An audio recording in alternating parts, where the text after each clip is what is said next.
Jailer సినిమాతో box office rampage చూపించిన super star Rajinikanth talented director Lokesh కనకరాజ్తో ఓ సినిమా చేస్తున్న సంగతి తెలిసిందే.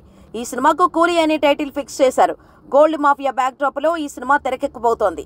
లోకేష్ సినిమాటిక్ యూనివర్స్ కాకుండా కంప్లీట్ గా కొత్త కథనంతో ఈ సినిమా రాబోతోంది. ఈ మూవీ కోసం అన్ని భాషల నుంచి స్టార్ కాస్టింగ్ ను తీసుకుంటున్నారు. శృతి హాసన్, సత్యరాజ్, కోలీవుడ్ స్టార్ ఉపేంద్ర కీలక పాత్రలలో నటించబోతున్నారు. అయితే వీళ్ళంతా ఒక ఎత్తైతే టాలీవుడ్ కింగ్ నాగార్జున ఈ సినిమాలో నటిస్తుండటం మరో ఎత్తు. లేటెస్ట్ గా నాగార్జున బర్త్డే సందర్భంగా చిత్ర యూనిట్ ఆయన ఫస్ట్ లుక్ పోస్టర్ రిలీజ్ చేసి విషెస్ తెలియజేసింది. కూలీ మూవీలో నాగార్జున సైమన్ అనే క్యారెక్టర్ లో కనిపించబోతున్నట్టు రివీల్ చేశారు. నాగ్ ఈ మూవీలో నెగిటివ్ రోల్ చేస్తున్నాడనే టాక్ ఉంది. మరి నాగ్ విలన్ అంటే రెమ్యునరేషన్ ఎంత అనేది ఆసక్తికరంగా మారింది. ఈ నేపథ్యంలో ప్రతినాయకుడి పాత్ర కోసం నాగార్జున ఏకంగా 24 కోట్ల పారితోషికం అందుకుంటున్నట్టుగా ఓ వార్త వైరల్ అవుతోంది.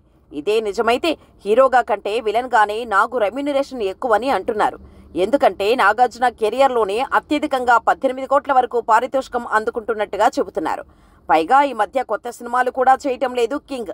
ధనుష్ కుబేరా మూవీలో కీ రోల్ ప్లే చేస్తున్నారు. కానీ కూలీలో నాగ్ పాత్ర పవర్ఫుల్ గా ఉండబోతోందట. అందుకే 24 కోట్ల రెమ్యునరేషన్ ఇచ్చినట్టుగా టాక్ వినిపిస్తోంది. అయితే ఇందులో నిజమెంత అనేది తెలియాల్సి ఉంది.